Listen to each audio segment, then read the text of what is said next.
Halo, kita bertemu lagi di kuliah daring aljabar linear elementer. Pada video yang ke-12 ya, masih tentang transformasi linear. Kali ini kita akan bicara tentang representasi dari matriks. Nah, jika pada video sebelumnya kita telah belajar bahwa kita bisa buat transformasi linear dengan mengalihkan vektor dengan satu matriks tertentu ya. Jadi kita identifikasikan transformasi linear itu dengan sebuah matriks dan peta dari transformasi pada suatu vektor itu adalah secara mudah perkalian matriks itu dengan vektor. Oke, kali ini kita akan lebih detail mengenai itu. Jadi secara matematis kalau kita punya matriks A, matriks M kali N, kita senantiasa bisa mendefinisikan transformasi linear dari Rn ke Rm dengan X dipetakan ke menjadi perkalian matriks A dikali X ya. Nah, kita tahu bahwa matriks A itu ukurannya M kali N ya. Sementara X adalah ukurannya adalah N kali 1. Sehingga kalau dikalikan matriks A dikali vektor X, oke, tentu X adalah matriks juga ya, matriks N kali 1 juga. Tapi kita tulis dalam bentuk vektor kolom gitu ya.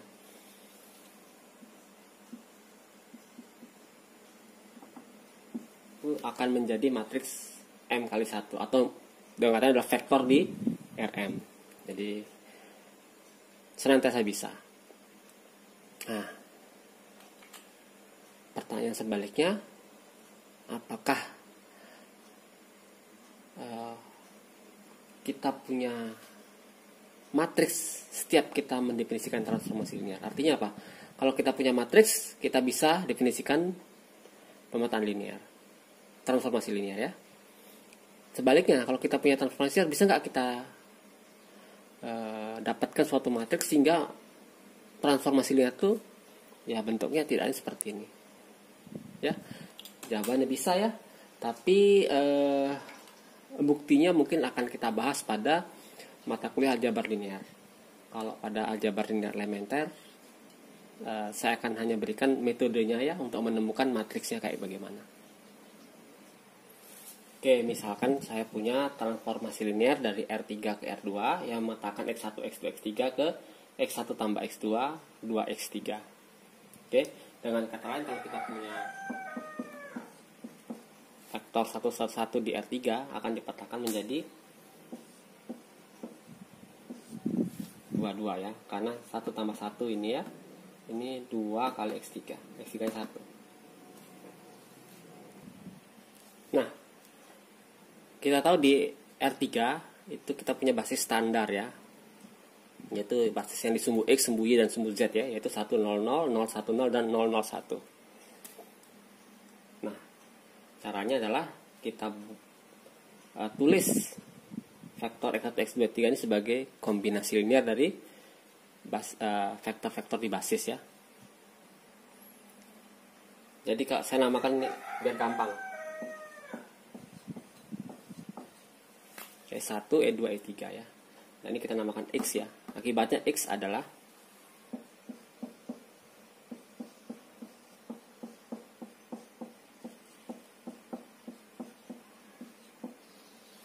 seperti itu. Jadi X adalah X1 kali E1 tambah X2 kali E2 tambah X3 kali E3. Perhatikan bahwa X1 dan X2, X3 ini bilangan biasa ya. Sementara E1, E2, E3 adalah vektor ya. X ini juga vektor ya, itu vektor yang ini. Jadi bedakan ya. Nah, kemudian kita harus cari petanya X. Berarti peta dari ini ya.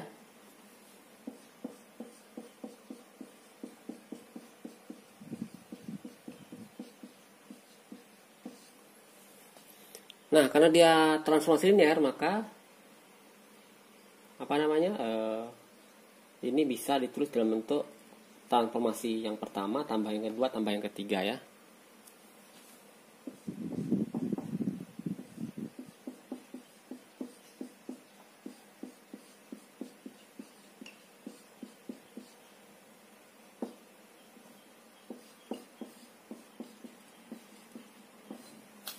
Oke, karena sifat linear terhadap penjumlahannya. Jadi nggak masalah dijumlahkan dulu baru ditransformasikan atau ditransformasikan dulu baru dijumlahkan ya. Nah, tapi tahu bahwa ini kan X1, X2, X3 adalah skalar. Ingat E1, E2, E3 adalah vektor ya. Maka X1 boleh keluar ya.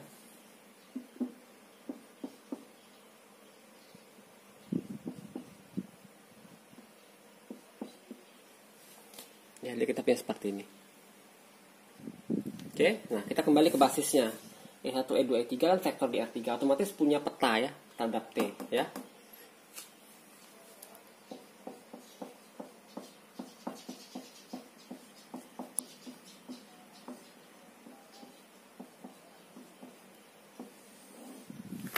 Ya, jadi E1 petanya T1, E2 petanya T2, E3 petanya T3.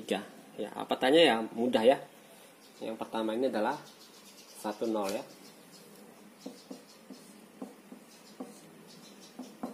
Sementara TE2 adalah tetap 1 0. Sementara yang TE3 ya, X1 X2 nya 0 ya. Jadi ini jadi 02 ya.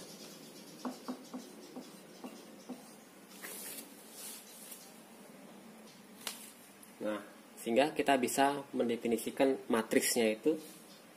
Saya simbolkan matriks representasinya adalah T terhadap B ya, seperti ini.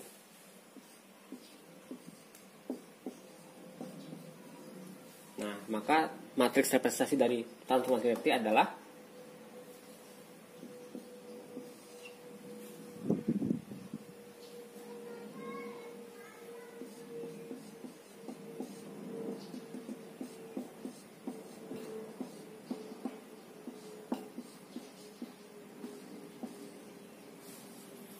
seperti itu ya. Jadi petanya E1, petanya E2, dan petanya E3. Dan kita dapatkan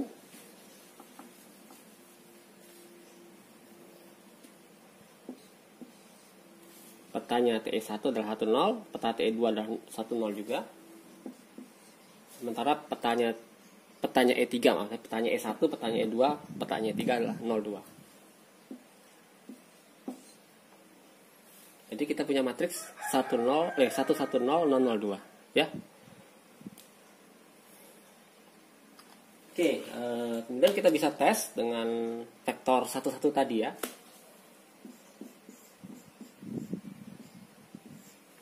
Ini adalah matriks ini kali 1 1 1 ya. Jadi ini sama dengan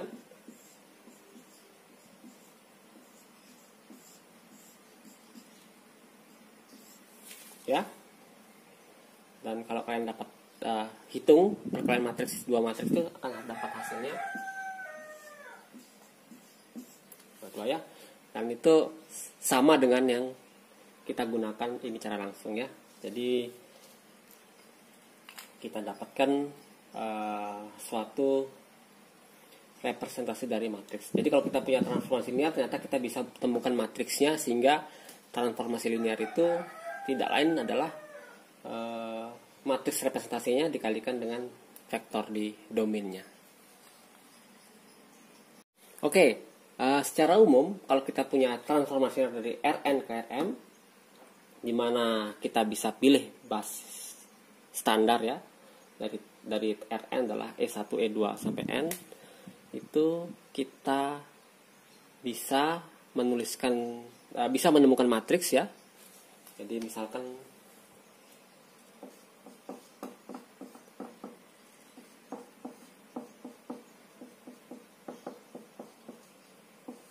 kita dapatkan Tx adalah T dari vektor X1, X2 sampai Xn ya. Ini sama dengan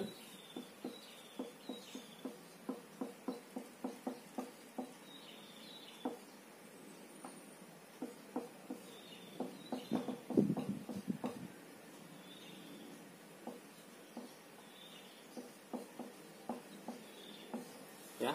Jadi ini sama dengan T dari X1 kali X1 dan seterusnya ya. Dan ini pun bisa disederhanakan ya. Jadi X1 kali TE1 tambah X2 kali TE2 tambah Xn dan seterusnya sampai xn kali ten ya. Jadi intinya kalau kita punya transformasi linear itu kita tidak perlu tahu semua peta dari unsurnya, kita cukup tahu peta dari basisnya ya. Kalau tahu peta dari basisnya, kita pasti dapatkan peta dari semua unsur lainnya ya, dengan memanfaatkan sifat kelinearan dari T ya. Nah, kemudian kita bisa akan menemukan matriks ya, matriks representasi dari T, yaitu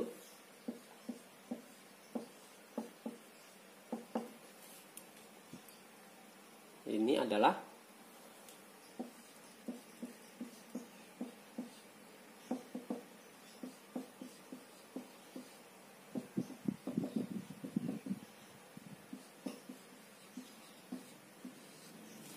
seperti ini ya. Jadi TE1, TE2 sampai EN ya. Jadi ini adalah matriks representasinya. Sehingga semua vektor di Rn itu akan bisa ditulis sebagai matriks ini dikali X ya.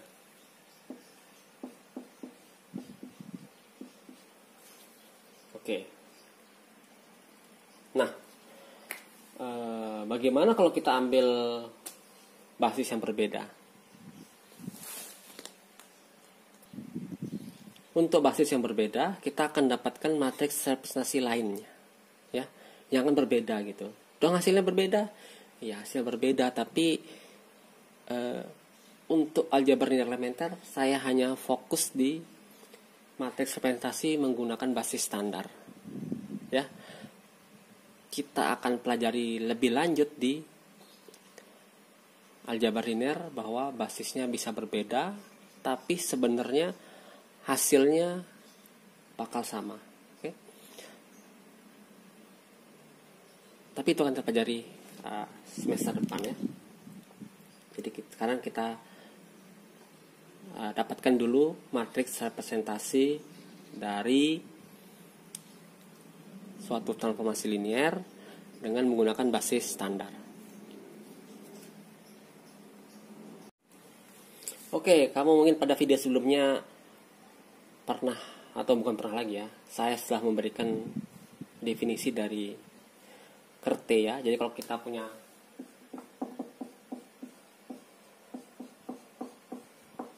suatu transformasi linear dari Rn ke Rm, kita punya ini, kita bisa mendefinisikan ruang bagian dari Rn yaitu Kerte ya, atau inti dari T.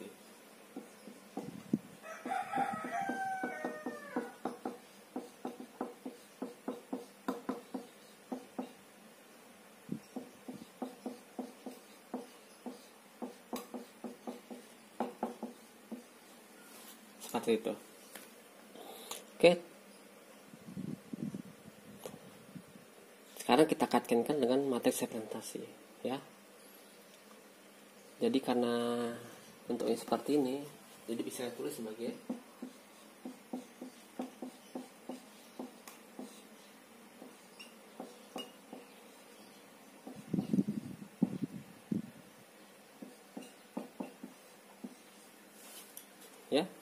Karena TX itu bisa kita ganti dari perkalian matriks representasi dengan kali X gitu ya. Nah, dari sini sudah kelihatan bahwa Kerte itu adalah solusi dari, ini SPL jadinya ya, solusi dari SPL homogen.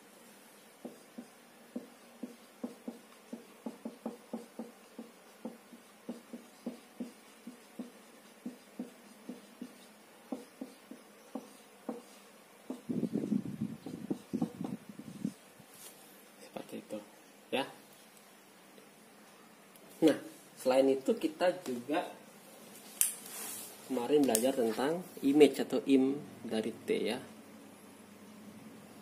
Jadi itu adalah ruang bagian dari Rm ya, kodominnya, ruang bagian dari kodominnya. Nah, akibatnya dari definisinya kita bisa tuliskan bahwa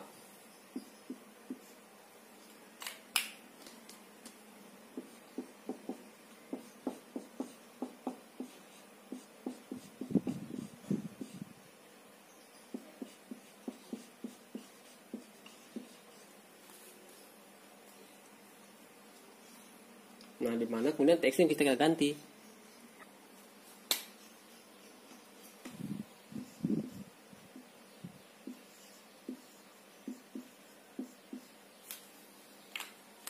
Jadi kita TX kita ganti dengan matriks representasi T dikalikan vektor X. Ya. Akibatnya kita punya bahwa image itu tidak lain adalah ruang bagian dari RM yang dibangun oleh kolom-kolom dari matriks T, matriks representasi T. Oke. Nah, otomatis kita dapatkan bahwa dimensi dari image itu adalah rank dari matriks representasi T. Maksudnya apa? Jumlah satu utama dari bentuk echelon matriks T. Nah, untuk menyederhanakan tiga hal tadi akan saya tulis dalam bentuk sebuah teorema. Jadi teorema pertama adalah inti T atau ker T adalah himpunan penyelesaian dari SPL homogen matriks representasi T dikali X sama dengan 0. Kemudian yang kedua adalah image C adalah ruang bagian dari RM yang dibangun atau direntang oleh kolom-kolom dari matriks representasi T, ya. Sementara dimensi dari IM T akibat nomor 2 ya otomatis sama dengan rank dari matriks T atau adalah jumlah satu utama dari matriks representasi T. Nah, sebagai contoh kita ambil transformasi rank tadi ya, dari R3 ke R2 ya, dimana X1 X2 X3 dipatahkan ke X1 tambah X2 dengan 2X3 komponen keduanya. Nah, kita tahu matriks representasi adalah 10 10 dan 02 ya.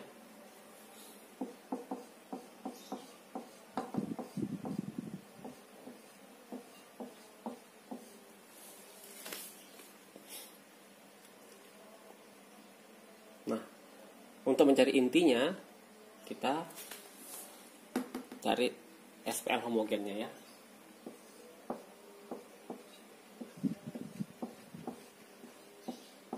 Seperti ini ya. Dan ini kita jadikan matriks echelon ya.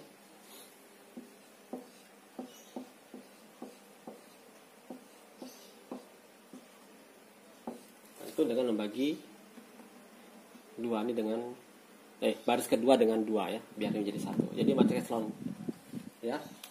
Dengan yang kita tahu bahwa ini adalah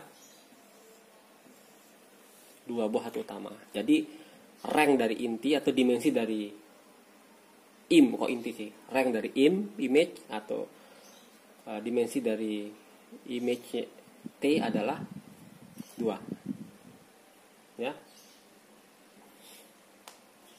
Oke, dan itu yang ketiga tadi ya, teorema yang ketiga. Tapi untuk yang kita cari yang pertama, bagaimana bentuk intinya, kita lihat dari sini ya, bahwa ini kita dapatkan X1 tambah X2 sama dengan 0, dan ini X3 sama dengan 0 ya. Dari sini kita dapatkan X3 sama dengan 0. Maka dari sini kita dapatkan X1 tambah X2 sama dengan 0. Oke? Atau dengan kata lain bahwa X1 sama dengan min X2. Kalau kita misalkan X2 adalah T, maka X1 adalah min T. Sehingga kita punya himpunan penyelesaian adalah X1 nya adalah min T, X2 nya adalah T, dan X3 nya 0.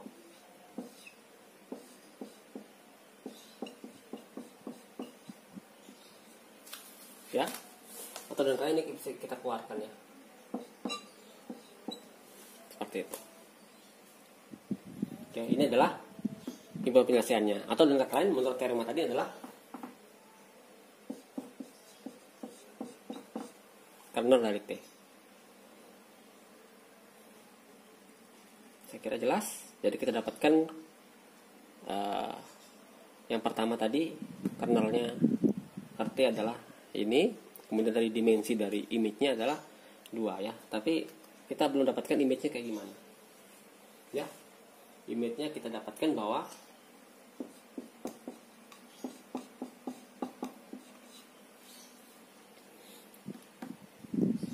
adalah ruang bagian dari R2 yang dibangun oleh kolom-kolom vektor kolom-kolom dari matriks representasi T, ya. Jadi ini sama dengan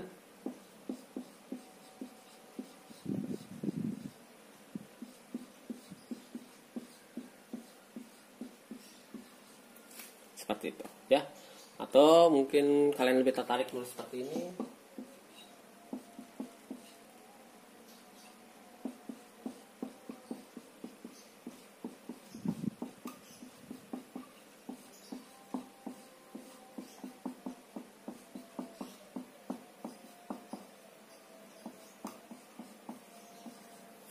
Boleh ya, sama aja ini ya. Spanning artinya definisinya seperti ini, ya. Jadi kita dapatkan sudah 3 hal itu. Jadi dengan teorema tadi kita bisa temukan intinya kayak gimana, kernelnya kayak gimana, image-nya kayak gimana, dan dimensi image-nya. Oke, dan dimensi intinya itu bisa kita kerjakan lebih mudah ya. Berapa?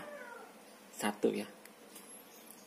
Karena pembangunan 1 dan 1 buah vektor tak nol otomatis bebas linear ya. Ingat kalau pembangun dari T-nya itu lebih dari 1, kalian harus hati-hati ya mengatakan dimensinya lebih dari sesuai dengan jumlah ininya ya. Kalian harus cek apakah bebas linear atau tidak ya. Oke, demikian materi tentang transformasi linear. Kita akan belajar lagi tentang transformasi linear pada video berikutnya, tapi kali ini kita punya transformasi yang menarik ya, karena kita punya namanya kumpulan vektor-vektor yang istilahnya tidak dibelokkan oleh transformasi linear. Oke, dan kita akan bahas pada video berikutnya. Oke, sampai ketemu.